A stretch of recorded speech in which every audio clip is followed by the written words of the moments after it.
इस हालत में कुदरत साहिबा की देखभाल करना बहुत ही मुश्किल काम है। क्या आप सब लोग इन्हें संभाल लेंगे? देखभाल की जिम्मेदारी हमारी बहू की है। ये दिन रात इनके साथ रहेगी। मेरी बहन का अच्छी तरह से ख्याल रखो।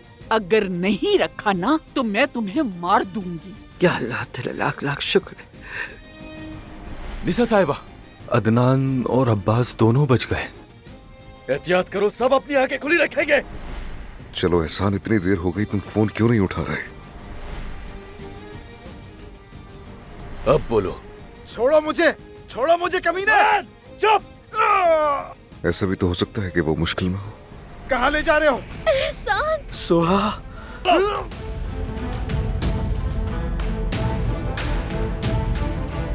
Bathroom bathroom bathroom. इसका डायपर बदलो।